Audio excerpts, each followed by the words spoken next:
Well, okay, friends, if you're just now joining us, you always hear them talking about this mysterious cloud. It's in the cloud. I've always wondered where my stuff goes when it's in the cloud. But if you were with us from the beginning of the show, we said we might have a special guest pop in from the clouds.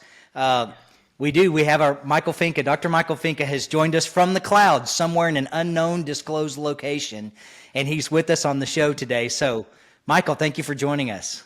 Brad, it's great to have descended from the clouds to join you guys. We always knew he was above us on just a much higher level and a much higher playing field, but now he's come down to join us today, so we're grateful that he's here. So, friends, if you're joining us, both Dr. Michael Finke and Dr. Wade Pfau have been on the show before. We're grateful for their expertise and their knowledge. And so, Michael, if you will, for us Mizzou fans out here, tell us a little bit about your background, and because Wade told us all about his. So share just a little bit about your background as we jump into this next segment. Sure. I don't know how far back at Mizzou you want me to go. So I was actually at Mizzou. I was a professor studying food consumption when I took a finance class back in 2002, a PhD class in finance, and ended up getting a second PhD in finance when I was at Mizzou. Moved over to Texas Tech to lead the PhD program there in 2006. And then in 2016, I moved over to the American College. So I'm now the head of the Alfred Granum Center at the American College and a professor of wealth management there. So with all that being said, I'm pretty sure I could get an honorary PhD in food consumption. I'm pretty sure that I could, but what this means is our guest on the show today, they know an awful lot about retirement planning, and truly, they've probably forgotten more about retirement planning than I'll ever know, but I sit at their feet, I read their books, their articles. We're going to be talking about these things on the show today because they are truly the experts when it comes to retirement income planning and all the research that goes behind it. So, if you're just now joining us, we talked about sequence of returns risk, how important that is as you near retirement. And now we want to jump into why maybe changing your portfolio as you near retirement is important, because there are things out here like contractual guarantees, things that can guarantee you a lifetime income. And we want to talk a little bit about that. So, Michael, let's do this. Let's talk about the important, according to your research, of having some guarantees in your portfolio, something like maybe an annuity with an income rider that's giving you a guaranteed paycheck. Why would that be important as you near retirement? So, Brad, there's, when you're creating an income from investments, say you've got stocks and bonds, and you're pulling money out every month. The problem is that you don't know how long you're going to live. You can plan as if you're going to live to the age of 85 or the age of 90, but if you're healthy, then it's pretty much a 50-50 chance you're going to make it at least to the age of 90. So maybe you stretch it out to 95 or 100. David Blanchett and I did this study recently where we looked at spending and how much people spend if they have wealth in the form of investments versus wealth in the form of guaranteed income. And there's really 2 points to make about that. One point is that naturally you're going to spend a little bit more if you have some wealth in guaranteed income. So because what does guaranteed income do? It gives you the ability to spend as if you're going to live to the average longevity. So everybody has a portfolio of stocks, they have a portfolio of bonds. If you don't buy an annuity, then you have to spread the money out to the age of 95 or the age of 100 to make sure that you don't run out. And what that means is you spend less. So naturally you should spend about 25% less if you choose not to buy an annuity and you fund those basic expenses yourself. However, what happens is that people don't like spending money out of savings. So when you do take a portion of your portfolio and you buy a guaranteed income, you end up spending even more than that 25% extra. So it really becomes a question of how do you want to live when you retire? And how much do you want to spend from the money that you've saved? Because it does appear that having an allocation to guaranteed income will allow you to spend more. And if that's your goal, and I'm a big fan of using a goal-based process, if that's your goal, then from that portion of your investment portfolio, you're going to be able to spend more. which means with the rest of it, you can either pull money out knowing that you've got that foundation of spending, or you can pull less money out to fund the same amount of income. So let's say you have an income goal of $60,000 a year, and you put, say, $400,000 of $1 million portfolio into guaranteed income, and you have, let's say, the ability with that money to earn to spend $3,000 a month. Then you just have to make up $2,000 a month with the remainder of your investment portfolio. And that can actually allow the remainder of your portfolio to grow more over time. You can actually have the same amount of total risk. And this is, I think, one of the mistakes that some advisors make, is that they assume by allocating a portion of savings to an annuity, that means that they have less opportunity for growth. But the Right. way that you need to think of an annuity is that it is a substitute for the bond portion of the portfolio. And the difference is that it allows you to spend more from that slice of your portfolio and not have to worry about running out. Boy, that's a perfect segue. I know, Wade and I were talking before this break about sequence of returns risk, and it seems like in the first 6 to 8 years of my career, everyone had the stocks and bonds concept of, well, the bonds are there to offset the risk of the stocks, and that it's a good seesaw, right? That the teeter-totter days is what I called it. But now it seems like the bond portfolio it's kind of been scrutinized because of 2022 and what happened. And now a lot of times people are replacing the bond portion, at least some of it, with an annuity or more than one annuity. So Wade, if you would talk for a minute, I know you've talked a lot about this, about why stocks and bonds has kind of become stocks and annuities. Why is that? So kind of looking at how that evolved, we have Social Security in the U.S., and for a long time, many people had a defined benefit pension. And really, those are both types of annuities as well that provide a lifetime income. Now, for individuals who are more reliant on their savings with their 401k plans, or just they have to choose this asset allocation and grow this pot of assets, recognizing that annuities can play a role in that retirement income plan, and that can work as a bond replacement because they're more same levels of risk, or it's kind of think of them more as a bond than as a stock, with a simple kind of fixed annuity with lifetime income. The insurance company is primarily investing that in a bond portfolio, but in a bond portfolio that a household would have a hard time doing. They get institutional pricing for making larger purchases. They can hold longer maturity bonds that usually have higher yields. They can take on a little more credit risk with having a diversified corporate bond portfolio that's harder for households to do. It's really easier for the insurance company to build a more efficient bond portfolio. So households can take advantage of that through the insurance. Plus, they have what Michael was talking about, that idea of the risk pooling, this idea that you have this protection in place that if you end up living a very long time, you'll get so much more out of that. And it's matched to what you need to be able to fund your retirement expenses. So you have that angle. And then the other angle as well about seeing this shift from bonds to annuities. With the rise of indexed annuities, they link to some stock market index, but they shouldn't be thought of as a stock replacement. Their characteristics are much more like bonds, but if you consider a taxable bond portfolio, every year I'm having to also pay taxes on the interest payments coming out of that bond portfolio. If I position that in an indexed annuity, it will give me tax deferral so that I don't have to pay the taxes every year, just when I take the distributions.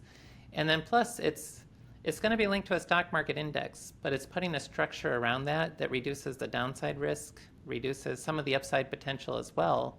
But when you look at these new returns and you consider relative to, with their tax deferral as well on an after-tax basis relative to bonds, there's an opportunity that you can find better outcomes, better financial planning outcomes, using that type of structured annuity approach in lieu of some of the bonds you might have otherwise held, even without considering the lifetime income protections. Right. Well, friends, if you'll stay with us, we're going to be going into this deeper in the next part of the show, the second half of the show, if you will. And so just know that at any point, if you're wanting more information, of course, Dr. Wade Pfau's book you can find on Amazon, the Retirement Planning Guidebook. He has other books there also. You can also call us anytime if you want to be connected to their information.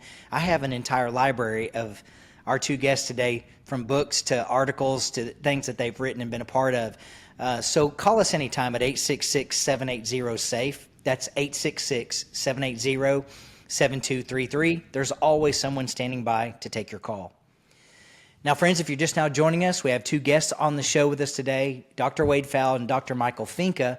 And, we were talking about sequence of returns risk, contractual guaranteed income. We talked some about annuities, which this brings up a topic that I love.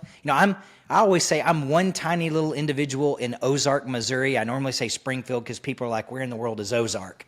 Well, it's just a little bitty tiny town south of Springfield. And as one person, I've moved almost $50 million into annuity and safety products for people in 2024. I'm just one little tiny person. And that's a lot of money that people want to restructure and move to safety.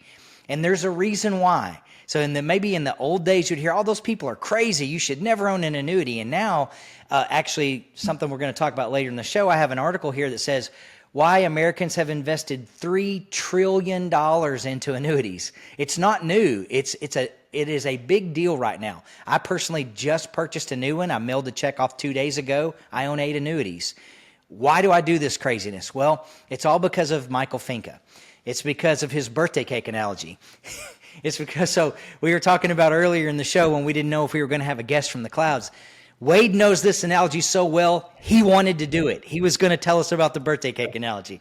And I wanted him to, but no, we don't want to steal Michael's thunder. So you used an example on this show, and I know you've used it in other places, where you talk about birthday cake and annuities, and I love it because it so easily helps people understand what an annuity is, how it works, and why they're important in your portfolio. So, Michael, tell us about the birthday cake.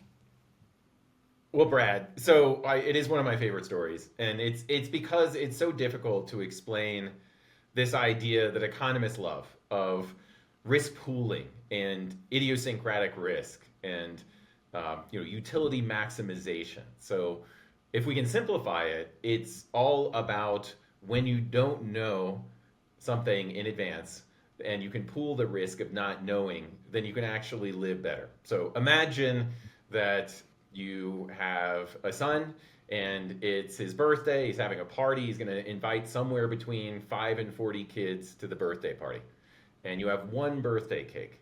And each kid walks through the door one at a time, and you have to cut each kid a slice of cake. Now, on average, there may be 20 kids. So do you just slice it into 20 pieces? No, because then, if that 21st kid shows up, then there's no more cake left. So what you do is you slice it into smaller pieces. And so maybe you slice it into 35 pieces, but there's still a chance that 40 kids might show up. So each kid is getting a smaller piece of cake, and you're still worrying about the possibility of running out. Now, what if instead there was a bakery that was willing to make you a deal that if you pay a little bit more for the birthday cake, if more than 20 kids show up, they will come in with a second birthday cake. And what are they doing? Well, they can do this because they maybe do 1,000 birthday parties a year. They can spread this risk. They know half the time fewer than 20 kids are going to show up. Half the time they're going to have to show up with a second birthday cake. They can price it fairly. And then what that allows you to do is cut the cake into 20 slices. Each kid gets a bigger piece of cake. And you don't have to worry about potentially running out. Because if that 30th kid comes in and you've been cutting them into 35 pieces, you're going to start getting worried. You're going to start cutting it into smaller and smaller slices. So what you've done is you've taken an idiosyncratic risk, which is not knowing how many kids are going to show up for the birthday party, and you've transferred it to an institution. In this example, a bakery. They can take on that risk because they spread it among 1,000 different birthday parties.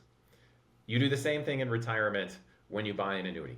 Nobody knows how long they're going to live. Maybe we spend as if we're going to live 20 years, but then there's a 50% chance we're going to run out. So we are more cautious. We spend as if we might live 35 years or 40 years.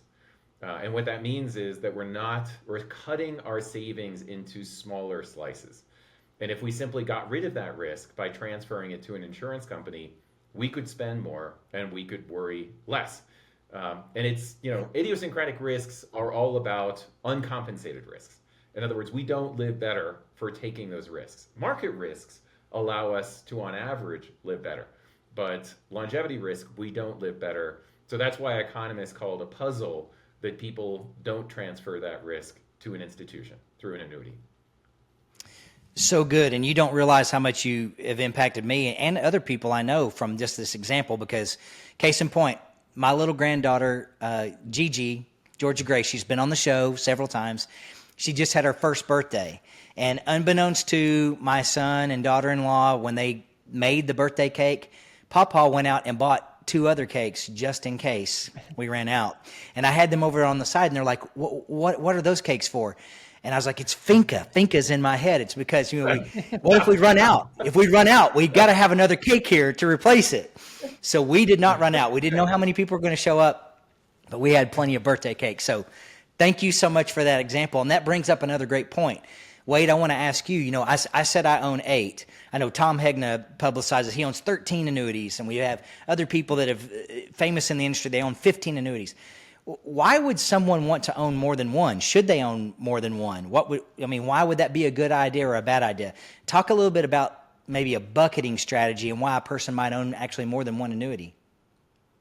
Oh, yeah. There's a lot of potential reasons to consider that. If you've got a large enough asset base, the spreading it around, it's just part of diversification. Different insurance companies, if you're using indexed annuities, each one would have a different start date or contract anniversary date. So you're diversifying some of the risk around what's happening in the markets near each anniversary date. Maybe different provisions, different options and flexibility. And if you're layering in annuities over time, that can be a different way to help manage inflation risk in retirement, where annuities don't always provide the inflation growth, but they can make it easier for other assets to be less bothered by taking distributions. Annuities become a workhorse for spending. But if over time you'd like to have more reliable income, then you can make another annuity purchase. And so you could ladder in purchases over time to build up the amount of protected income that you're using. And so if you want to just make it simple, just one time, one purchase, everything's set. But yeah, I think in a lot of cases, it makes sense to gradually make purchases over time to get more of that diversification effect. Well, that's so good, Wade. Thank you so much. And I'll just say this to just talk about the importance of what you have both been involved in, the RICP program at the American College of Financial Services. I want to say to all of our listeners, if you're watching, if you're listening on the radio, it's so important to work with someone who has the proper training, who is a retirement income certified professional, because we learn strategies like this. And a lot of times someone may talk to me and have one bucket of money. Maybe it's a 401k rollover. They already know they want to buy an annuity. They've done their own research. Maybe they've listened to Michael and Wade. They've read stuff online. And they call and say, hey, I know you're an annuity guy. I know you specialize in this. I want to buy an annuity.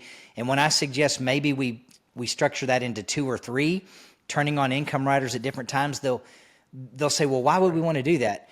And it's important to know that it's not just about selling someone something. It is about structuring things so that it works for the rest of your retirement, no matter how long you live, if you live to be 90 or 100.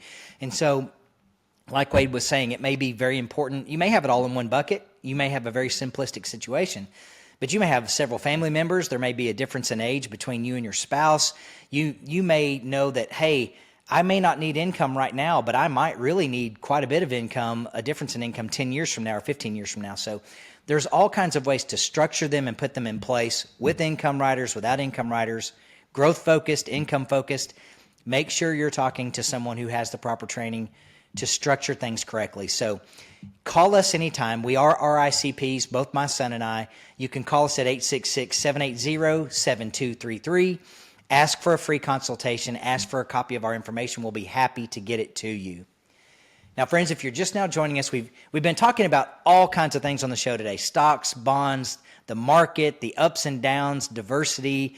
And we've been talking with Dr. Michael Finke and Dr. Wade Pfau. And it brings up a topic that it's kind of a cool term, but a lot of people, I know they kind of get a glazed look in their eyes when we mention this. When it comes to annuities and how they work, a lot of times people will say, oh, that sounds too good to be true. Yesterday is an example. I met with a pastor and his wife. They have an 11-year difference in their age, and they already own annuities. They have for years, and they came in for a review. And they said, well, I know we got these for a reason. There was something about turning on income and how, even though it's in my name, we could choose income for both of us. What's that called? And so we started talking about joint lifetime income and how no matter when he died, she could keep taking it as long as she lived. And he just said, whoa, whoa, whoa, that's too good to be true. That can't happen. So this brings up the topic of mortality credits and how insurance companies are able to give these type of guarantees. And so, Michael, if you would talk to us about mortality credits. What is a mortality credit? How does it work?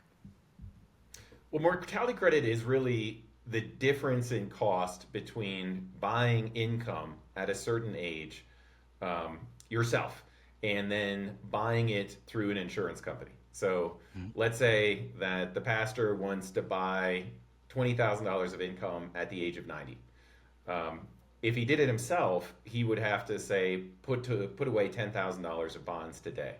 But let's say he's got a 50-50 chance of being alive at the age of 90. So instead of putting $10,000 aside, he could put $5,000 aside and get the promise of $20,000 of income from the insurance company. Now they can make that promise because they know that two people are going to each pitch in $5,000. One of them's not going to be around at the age of 90. The other one is. So the one that is gets the full $20,000. It's like being part of a long life income club. And essentially what happens when you make a joint annuity is the insurance company then looks at the joint longevity table. And what that means is that maybe there's a 75% chance that one of them is still going to be alive at the age of 90. Therefore, the cost of $20,000 of income will be $7,500 instead of $5,000 if it was just for the male. So the insurance company, they're looking at mortality tables. It's not too good to be true. It's really just a function of how likely are you to be alive to cash the check at a certain age, and the insurance company then discounts it by that probability of survival. There's a few more issues that go into it, but essentially that's the bottom line. You can buy income later in life cheaper through the annuity. That's the mortality credit because you're a little less likely to cash the check. And the older you are, the bigger the benefit. So if you're buying income at the age of 100, super cheap through an annuity, very expensive by yourself. That's so good. One of your colleagues who's a retired professor, now retired professor from the American College, who's a client of mine, Kevin Lynch, he's been on the show a couple of times. He sent me a mystery gift. We've talked about it on the show. Someone sent me this beautiful picture, this painting of a swan, and they didn't send anything with it. I had no idea where it came from, and it actually sits behind me in my office. So if any of you that call in, we do a Zoom, there's going to be the painting from Kevin Lynch of a swan behind me. And eventually he told me, it was about 7 months later that he told me he's the one that sent it. And it's because something he read in my book that stands for sleep well at night. And what we're doing here is peace of mind planning, where when it comes to mortality credits, like Michael's talking about, you don't have to worry about how long the second person lives. If you have a joint lifetime annuity, that was the cool thing, having the pastor there and his wife, who's 11 years younger, she's worried about what's going to happen if something happens to him. And he said, so I just want to make sure we understand this correctly. No matter how long I live, no matter how long she lives, she's never going to run out of money and doesn't have to worry about it. Yes, that's exactly right. And so that's the power to things like mortality credits and how insurance companies are able to do that. And so I want to do a couple of plugs here because this information is key. Michael wrote an article about this in 2023. It goes all into mortality credits, how they work. Well, I know Wade talks about it in his book, the Retirement Planning Guidebook. And then I noticed that both of you actually made comments inside Cheryl Moore's new book, Why I Bought Indexed Annuities. You're both quoted in her book, and she talks a lot about this. I give this book out to people free when they call. If you want to read Cheryl's book about why I bought indexed annuities, it's a great read. Just call us. I'll give it to you free. The number is 866-780-SAFE. That's 866-780-7233. And stay with us. We're going to come back for one more segment after the break and kind of wrap everything up.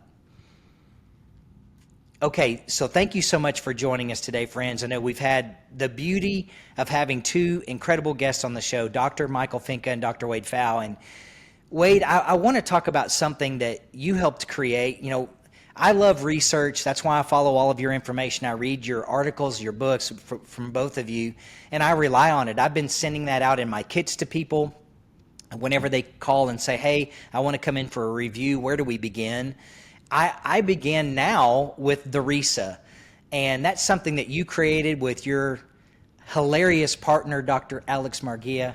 And I want for you to talk to the people about the RISA. I know it's been out for a couple of years. We've been using it at our firm for a couple of years.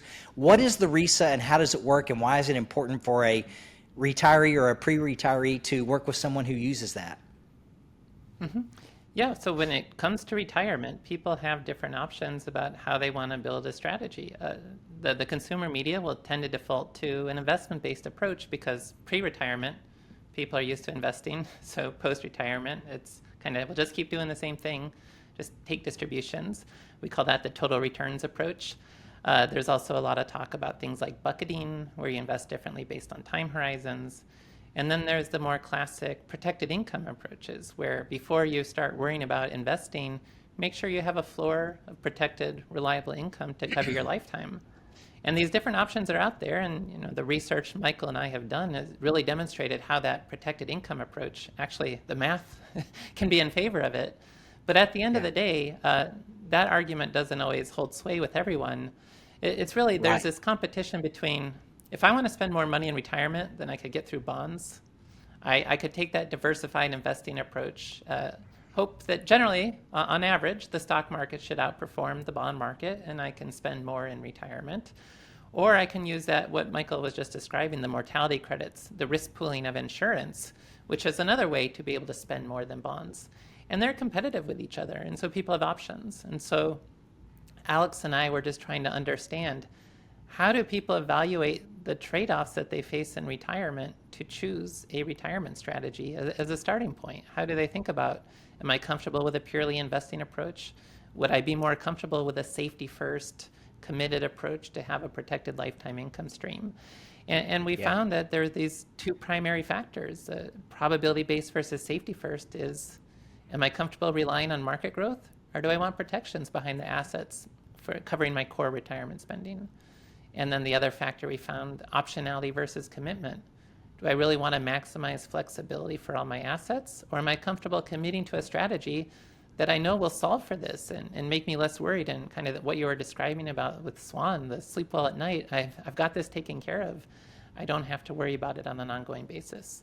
And there's no right answers to any of that. So people they take the assessment and they get their RISA profile. Which broad retirement style resonates best with them as a starting point for thinking about their retirement? Are they a total return individual? Are they a protected income individual? And the other two, risk wrap or time segmentation. But you get a starting point. And so we thought this was really valuable to help individuals cut through all the noise and find the approach that resonates best for their retirement. And I do think you, Brad, you've been one of our really power users of bringing this tool out to the broader public. And I know you make it available to anyone listening to the radio show to be able to take that assessment and then talk to you. And then you're able to speak the same language, because for some people it's more focus on investing. For others, it's more focus on income protection, having that predictable income in retirement. Either approach is fine. And the advisors who are able to meet individuals where they are, talk the same language as them, and build a strategy that best resonates for their retirement. That's really the best way to help people sleep well at night and make sure they have a strategy that they're comfortable with. And for many couples, there can be a difference. The one spouse might be more investment oriented, the other might be more safety oriented. So then helping them find a good compromise that can accommodate both of their needs, which may just be, well, let's have some protected income. Then we don't have to be as worried about stock market volatility. So the person who likes to invest can go ahead and do so, but knowing that if markets don't perform well, they still have that protected income. And so both people can be accommodated. That's what the retirement income style awareness is all about, providing individuals with that initial starting point for how they want to think about their retirement. I would say to anyone listening right now, just make sure that you're always thinking about this before you go talk to any professional about your retirement income plan. Think about the purpose of your money.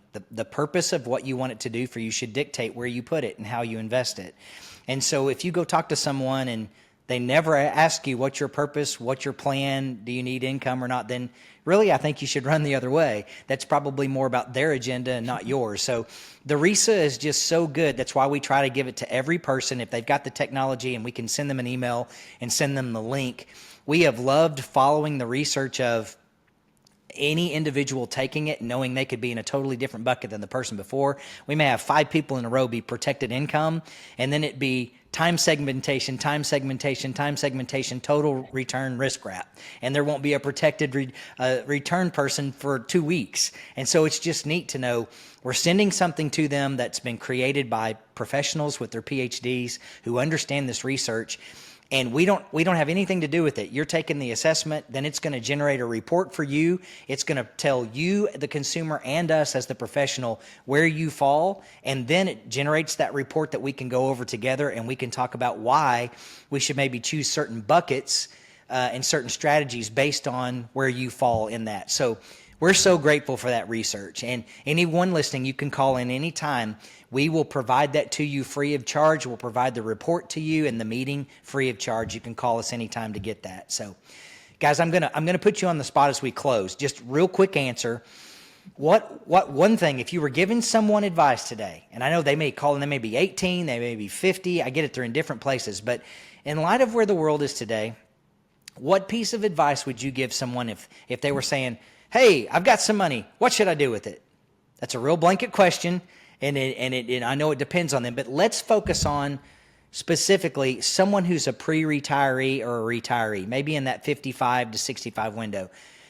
What advice would you give them in today's world if they say, "Hey, you're the researcher. What do I need to be focused on as I enter into retirement?" And Michael, since you came from the clouds, we're going to start with you and pick on you first. What would you say? I would ask them what the money is for, because the goal should dictate what you do with the money. And if the goal, I mean, really in retirement, there's only 2 things you can do with your money. You can pass it on to someone else after you're dead, or you can spend it or gift it while you're still alive. And Yep. so if the goal is to spend it, then let's put together an investment strategy for you that's going to create a base of spending that we can put a moat around. And no matter what happens in the market, you're always going to be able to spend that money on top of Social Security. And then with the rest of it, let's take an amount of risk that you can live with. So, what risk means in retirement is that you might have to cut back on spending if the markets do badly, if you get a bad sequence of returns, or on average, you're going to be able to spend more when the market does well. But you have to understand that that's what risk means. Risk means if you get lucky, you spend more. If you get unlucky, you spend less. So you got to be willing to be flexible with that part of your lifestyle. But the bottom line is that lifestyle should dictate the investment and product strategy. So good. So good. Wade, how about you? What would you say? Yeah, I mean, I agree 100% with you need to know what the money's for. It's important to think about what are the core expenses in your retirement, and then first think about how much of those assets will it take to fund those core expenses, and then how do you want to allocate that. I'd suggest they then call you, Brad, with your 800 number and take the RISA to see how they want to, what resonates with them, whether having that protected lifetime income approach is going to work best for them, or whether both them and their spouse, they should each take the RISA, whether they are more of an investment oriented and really see flexibility for all their assets as being an option. Then once they know that, they can start to position, again, treating some of those assets for how they want to manage their core spending, and then the rest of that, building a diversified investing approach around the growth with the risk tolerance that they have to seek those longer term investment opportunities. That's great. And I will say for those of you that are listening right now, it's ironic that Wade said that, because when we're meeting with a couple, we will always say, you can take it together and take one RISA, or you can each take it individually, because a lot of times there are separate sets of assets. She's working, he's working. There's 2 different 401ks, maybe IRA rollovers from previous jobs. There's lots of buckets of money, and they may have 2 completely different risk tolerance strategies in mind. So we let them choose. And if they each want to take it, then we try to blend those and merge those together to come up with the right plan. So if you're listening today, just know we have endless resources. We can certainly put you in contact with how to get a hold of Wade's information. Any of his books, we have them. He has a great book book on reverse mortgages. We've talked about it on the show before. I know he's doing a national podcast tomorrow regarding reverse mortgages with Don Graves and Tom Hegna. And so if you want more information, just call us anytime. We always try to focus on having experts who know what they're talking about on this show to give that appropriate information to you so you can do your own research and find out what works best for you. It's not a one-size-fits-all. You can't just walk in and go, oh, well, I heard a commercial. I saw a TikTok. I listened to 30 seconds of this guy on the commercial. I'm going to go in and give him all my money. There's got to be some more planning involved in that. That's why we really focus on our education and our background, being retirement income certified professionals. So call us anytime, 866-780-SAFE. That's 866-780-7233. Wade, Michael, thank you so much for joining us today. Those of you that have been listening, we want you to have a great week, a safe week, and God bless.